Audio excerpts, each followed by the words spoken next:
Hello everybody, Sarah with you today for this week's Technique Tuesday. So for the month of February, we are focusing on washi tape, and I am going to show you today how you can add washi tape as a background with a cut file. So we're basically kind of backing our cut file with strips of washi tape. It provides a really colorful, fun, and unique background that we can then build our page off of. I'm starting with one of the brand new cut files that were released over at A Cherry on Top. Rachel has been creating cut files kind of like a passion project, learning how to do it, and she finally released her first couple of designs, and they're really fun. So the one that I'm using today is really simple. It's just an embroidery hoop, and I cut it out of coconut swirl cardstock, which is my favorite cardstock to use. Now, I want to color this up, so I'm starting with some Vintage Photo Distress Oxide ink, and I am coloring this very blotchy. It will smooth out a little bit, but I want the blotchiness. I don't want it to look uniform in color. You notice I have the top of the embroidery hoop masked off with some washi tape. I'm going to pull that washi tape off, and actually, I originally thought I would mask it the other direction, but I'm going to end up removing it completely. I'm going to coat the top of the embroidery hoop with embossing ink. My favorite embossing ink is from Brutus Monroe.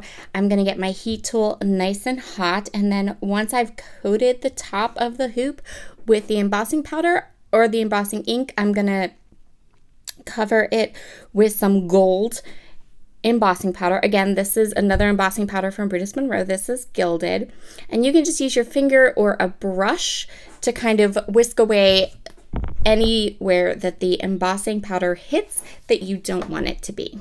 And I re-inked it and coated the top of my embroidery hoop with embossing powder 3 or 4 times till I had a really nice smooth gold look to that hook at the top. Next, I'm going to take a pencil and I'm going to trace the inside of the embroidery hoop onto a sheet of white cardstock. And then, using those pencil marks as guides, I am going to place rows and rows and rows of washi tape. I am using the washi tape set that coordinates with the April and Ivy collection from American Crafts. You can use any set of washi tapes you would like. You could even use washi tapes that are solid colors, mix and match washi tapes from your stash.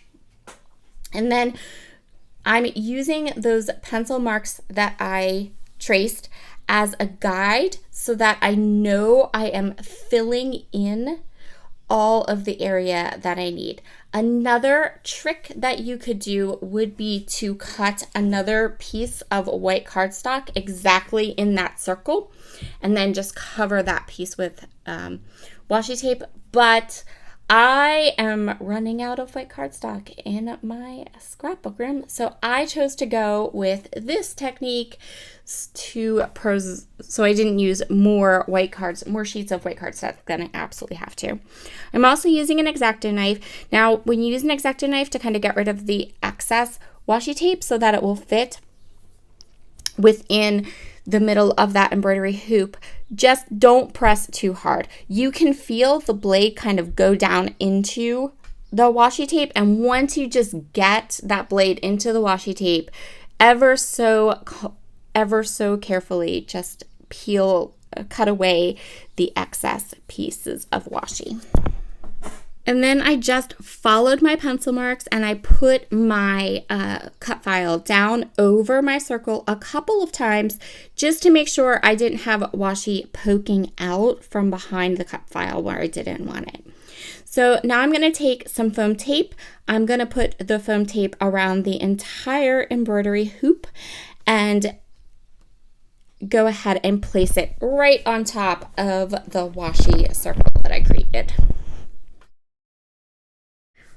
Now the hard part is over, and we have a beautiful base to go ahead and build our layout on.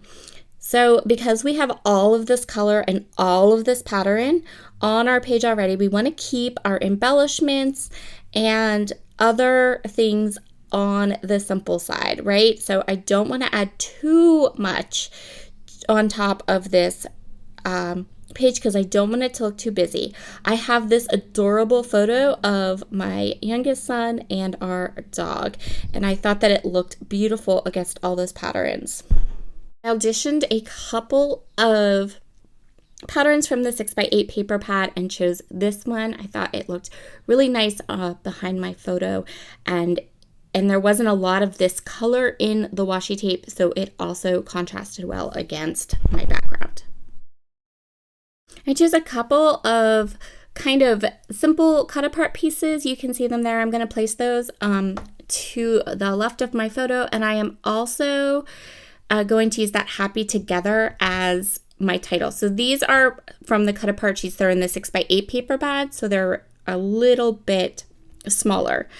I am now going to go ahead go through the ephemera pack and choose just a couple of accents for my layout.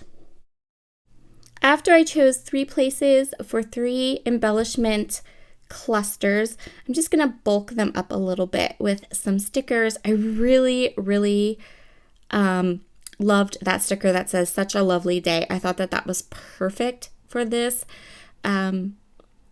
layout and this photo, and I'm going to add a couple of stickers to a couple different places and then go ahead and stick everything down. For a last finishing detail, I'm going to add some fun puffy stickers. I think the puffy stickers in the April and Ivy collection are so cute, and they're a really nice icons, really usable puffy stickers for projects. I'm just going to scatter a couple of them around for a little bit of extra dimension, and then we are going to call our layout all done. Thank you so much for joining me today for Technique Tuesday. Be sure to subscribe to a Cherry on Top's YouTube channel so that you don't miss any of the amazing washi tape techniques that will be shared this month. And I will see you again soon. Bye.